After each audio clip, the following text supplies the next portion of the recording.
Hi everybody, welcome to this Rookie Division general playthrough for the Sunset Ruins tournament here on the BK Golf Clash YouTube channel. Please give me a thumb up if you don't mind and make sure you subscribe to the channel, totally free to do so.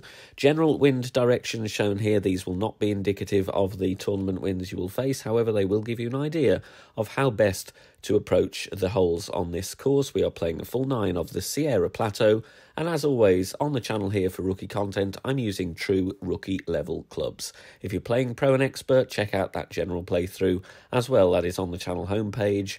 Good luck, here we go.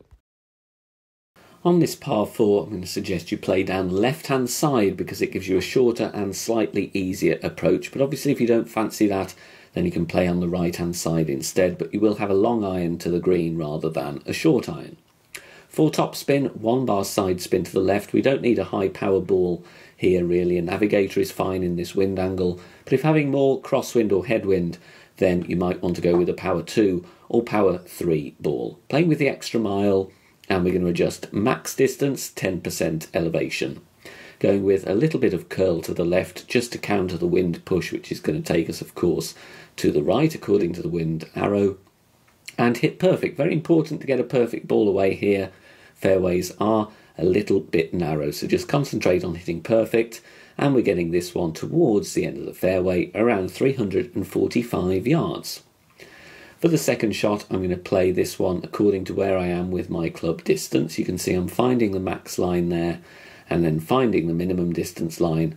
I estimate this to be around mid distance of club, and I'm going to play 30% elevation in this wind angle. As you can see, the ball guide dropping down quite a bit there, so it is a little bit downhill, which is why we're playing with a bit more elevation than usual.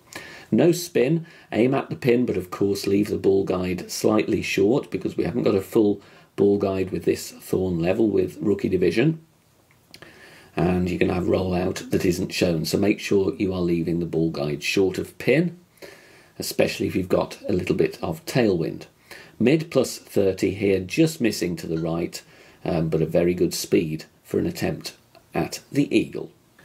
On this par 3, you're always going to be wanting to play with a side spin 2 ball, so I would recommend the Quasar, and we're going to bounce off the pad here on the right hand side. And it's going to be around 1.5 to 2 backspin, might be slightly varying depending on the wind angle. Actually here I'm playing with less than that, but always going to need around 1.5 to 2 left spin. Backspin going to vary. Here you can see I played with around 1 bar of backspin.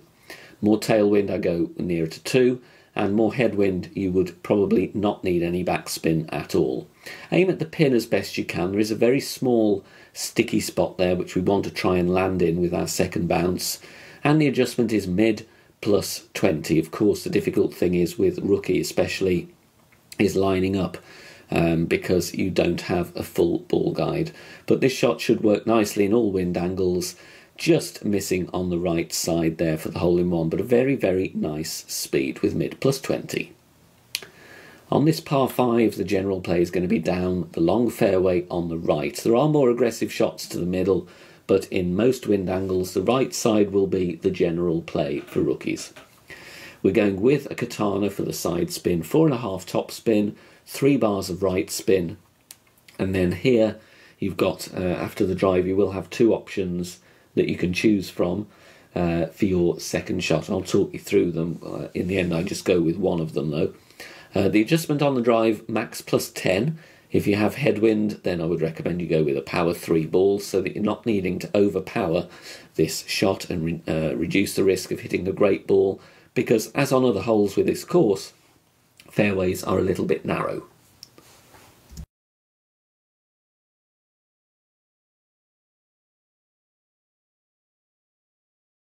The best attempt for the albatross is bouncing on this small patch of fairway, but I'm showing you here quickly with the wood club. If you don't want to do the bounce over, just play yourself with backspin and left spin and left curl and reach the greens safely. But like I say, if you want to be a bit more aggressive, pack the Goliath, because otherwise you might be in between clubs with a backbone. And then going to be minimal spin required, not really any side spin at all, perhaps a small amount of top spin or backspin. Aim at the pin as best you can, and then I'm playing this one maximum distance 10% elevation. As always, try and aim as accurately as you can with the ball guide that you have. And then we're going to centre the ball and hit perfect. Of course, like I said, a couple of other options available if you want to try them, but this is going to give you the best opportunity. Driving down the right-hand side at least, playing for the Albatross, coming in very, very nicely, just a little bit short of pace. On this par 3, you've got to deal with a lot of elevation, bouncing down from the fairway. You can see that big second bounce down past the rocks and the sand towards the green, and this is going to require more adjustment. Definitely going to need topspin here. 2 bars of topspin in level crosswind. I would go 3 bars of topspin in headwind and slightly less than 2, maybe 1 to 1.5 in tailwind angles. Once again, try and aim at the pin as best you can with the ball guide you have available. And here I'm bouncing halfway into that fairway pad from the top to the bottom. I'm going to adjust this one medium distance, 30% elevation. Make sure if you have headwind you've got enough topspin on, because with that ball in the air a long time between the first and the second bounce, the wind will have a lot of opportunity to alter the flight path of the ball. So we don't want to come in too short. Take a token or two, get yourself safely to green. It can be very tough to get a hole-in-one on this par 3, but thankfully here we've got a very good look at it and we just drop it on the left-hand side.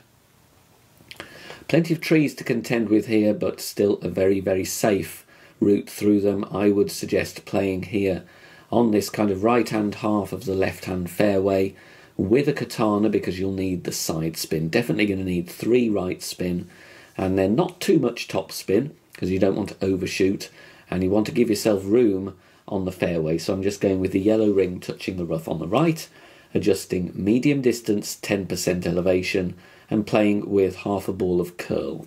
The alternative is you drive down the right-hand side.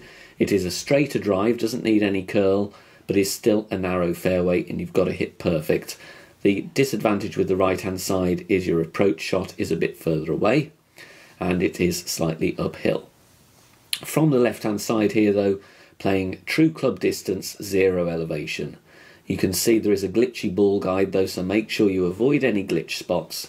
Work out where you are between min and max, and then play accordingly. So if you think you're at mid club, play mid numbers, 0 elevation. If you were near a max from a short drive, of course, you would play nearer to max distance numbers. So true club distance, TC on the notepad. Maybe needing some backspin if you get glitch spots, but if not, try and go no spin. Perfect ball away, and you've got a very good chance here with a nice green for the eagle. This hole is all about securing the eagle. Even though there's so many patches of fairway, a drive down the left-hand side is going to be tricky for rookie clubs. So in the end, I go with a Titan, and I'm going to play safely onto this final patch of fairway on the right. I packed the big dog here, but I didn't need it in the end. I went with the Viper, so just have that said. Power 3 ball is good because you're not needing overpower, and we're going with no spin in this wind angle. Little less tailwind, you would need maybe a smidge of top spin, but you want to see that first bounce about 1 ring over the fairway there.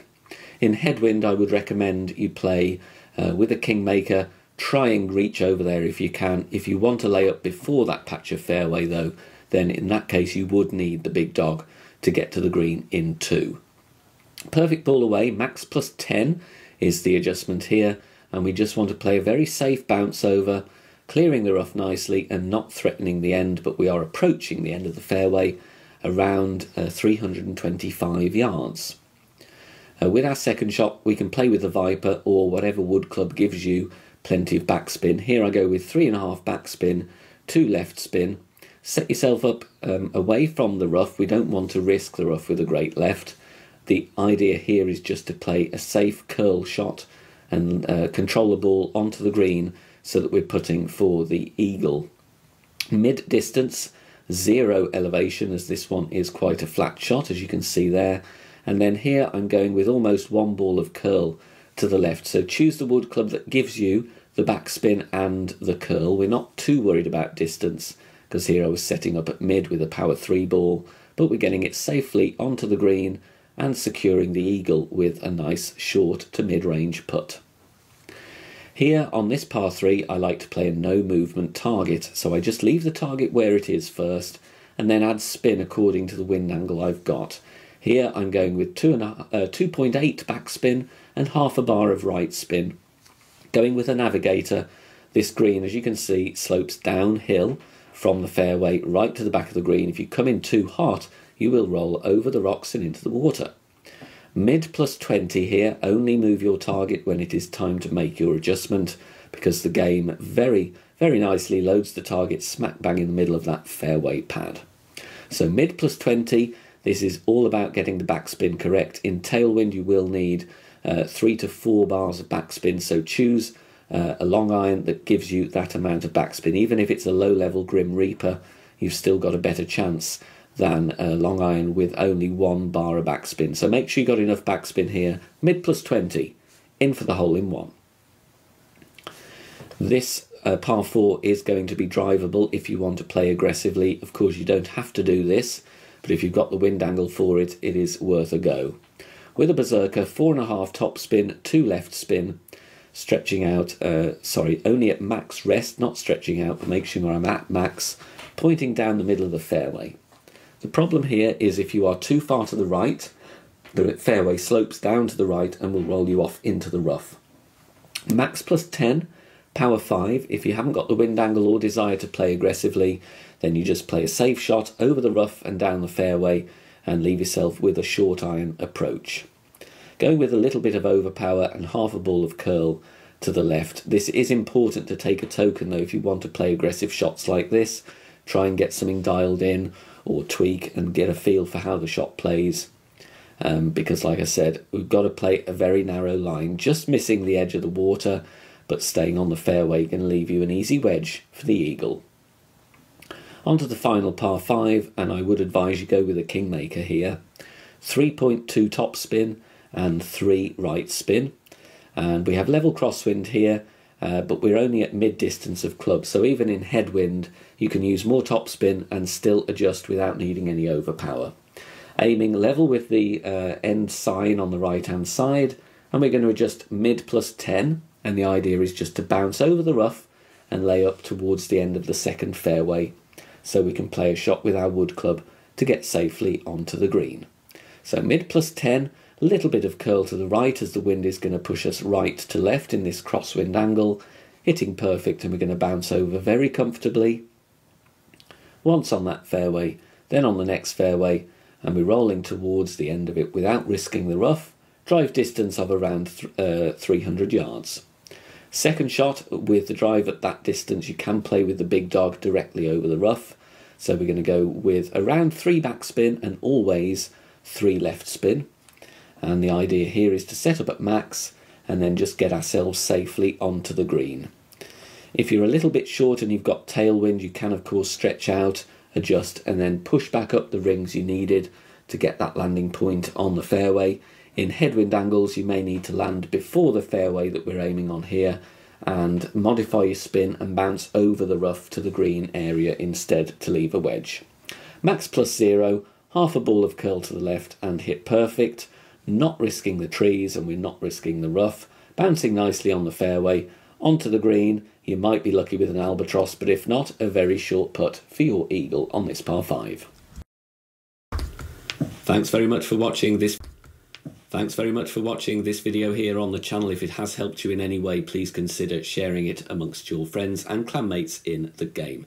Join us also on Facebook. Head over there, search for BK Golf Clash and join our free group. Loads of members there sharing shots. Free guides are posted as well as loads of other great Golf Clash resources. So check us out there. You can join in the discussion and also leave feedback on the game in general. Finally, if you wish to help support the channel and keep the content free for everybody, please consider becoming a Patreon member. The link is in the video description down below. Good luck, see you soon, bye for now.